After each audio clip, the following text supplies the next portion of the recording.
সবাইকে স্বাগত জানাচ্ছি আমাদের আজকের এই বিশেষ আয়োজনে। আজকে আমরা দারুণ একটা বিষয় নিয়ে আলোচনা করতে যাচ্ছি। আমরা মূলত আল কোরআনের একদম বেসিক কিছু নিয়ম, মানে কিভাবে নিখুঁতভাবে তিলাওয়াত করতে হয়, সেখান থেকে শুরু করে এর ভেতরের বিশাল আর বিস্ময়কর মেসেজগুলো নিয়ে কথা বলবো। ব্যাপারটা শুধু কিছু নিয়মকানুন মুখস্থ করা নয়, বরং এই শব্দগুলোর পিছনে যে মহাসত্য লুকিয়ে আছে সেটা জানাই আমাদের আসল উদ্দেশ্য। তো চলুন শুরু করা যাক।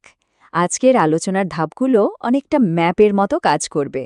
প্রথমে আল কোরআনের গুরুত্ব, তাজউইদ, তারপর সূরা নাবার মহাসংবাদ, সৃষ্টির নিদর্শন এবং শেষমেশ বিচার দিবস ও জান্নাত জাহান্নাম নিয়ে আমরা কথা বলবো। আমি নিশ্চিত করে বলতে পারি, শুরুর এই সাধারণ নিয়মগুলোই আমাদের সামনে এক মহাজাগতিক গল্পের দরজা খুলে দেবে। প্রথমেই আসা যাক আল কোরআনের গুরুত্বের কথায়। একদম টেকনিক্যাল বিষয়গুলোতে যাওয়ার আগে এই পবিত্র গ্রন্থের সাথে যুক্ত হওয়ার মর্যাদাটা আসলে কতটুকু সেটা একটু ভেবে দেখা দরকার।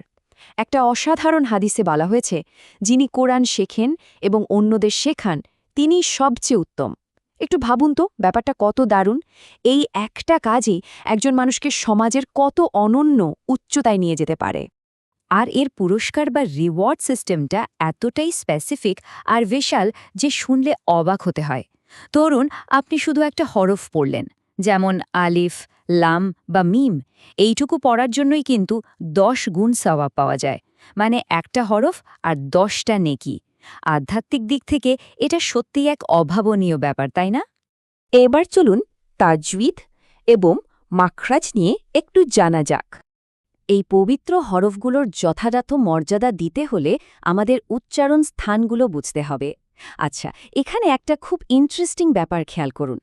মানুষের বাকযন্ত্রের দিকে তাকালে আল জাউফ নামের এই জায়গাটি দেখা যায়। এটা মূলত মুখ আর কণ্ঠনালীর ভেতরের একদম ফাঁকা একটা অংশ। গলার ভেতর থেকে মুখের এই বিস্তীর্ণ শূন্যস্থানটাই কিন্তু দারুণ সব ধ্বনি তৈরির একেবারেই মূল কেন্দ্র।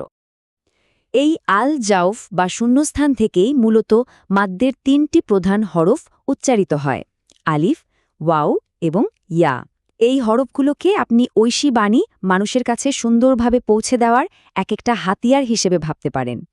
এই যে দীর্ঘ ধ্বনিগুলো, এগুলোই কিন্তু কোরআনের তেলাওয়াতকে এত শ্রুতিমধুর আর নিখুঁত করে তোলেন। এতক্ষণ তো জানলাম কিভাবে তেলাওয়াত করতে হয়, কিন্তু এর গভীরে আসলে কি বিস্ময়কর বার্তা লুকিয়ে আছে, এখানেই সবচেয়ে বড় প্রশ্নটা চলে আসে। সূরা নাবার অর্থ কি? চলুন উচ্চারণের নিয়মকানুন থেকে বেরিয়ে এবার আমরা কোরআনের এক ভারী আর ভীষণ আকর্ষণীয় বিষয়ের দিকে নজর দিই। আর এই আকর্ষণীয় বিষয়টিই হল নাবার মহাসংবাদ।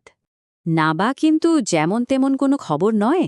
এর মানে হলো এক বিরাট সংবাদ, এমন একটা ঘটনা যা হঠাৎ করে প্রবল বেগে বেরিয়ে এসে সবাইকে চমকে দেয়। এই সূরাটি মূলত 3টি পরম সত্যের ওপর দাঁড়িয়ে আছে: কিয়ামত বা পুনরুত্থান, জান্নাত এবং জাহান্নামের বাস্তবতা। সেই সময়কার মানুষ মৃত্যুর পরের জীবন নিয়ে তুমুল তর্কবিতর্ক করত, আর ঠিক সেই সংশয়ের জবাব হিসেবেই এই চূড়ান্ত সতর্কবাণীগুলো দেওয়া হয়েছে। এখন প্রশ্ন হল, সৃষ্টির নিদর্শনগুলো এ সম্পর্কে কি বলছে? পুনরুত্থান যে সত্যি ঘটবে সেটা খুব দারুণভাবে বোঝার জন্য আমাদের চারপাশের পৃথিবীর দিকে একটু তাকালেই হয়। স্রষ্টা এ পৃথিবীকে করেছেন একদম সমতল বিছানার মতো শান্তিময়, আর পাহাড়গুলোকে দিয়েছেন পেরেকের মতো স্থিরতা। ঠিক যেমন কাঠের জোড়ায় পেরেক দিলে সেটা শক্ত হয়ে যায়, অনেকটা সেরকম। আবার দেখুন, রাতের অন্ধকার কেমন চমৎকার একটা পোশাকের মতো চারপাশ ঢেকে দেয়, আর দিন নিয়ে আসে জীবনের কর্মচঞ্চল্য।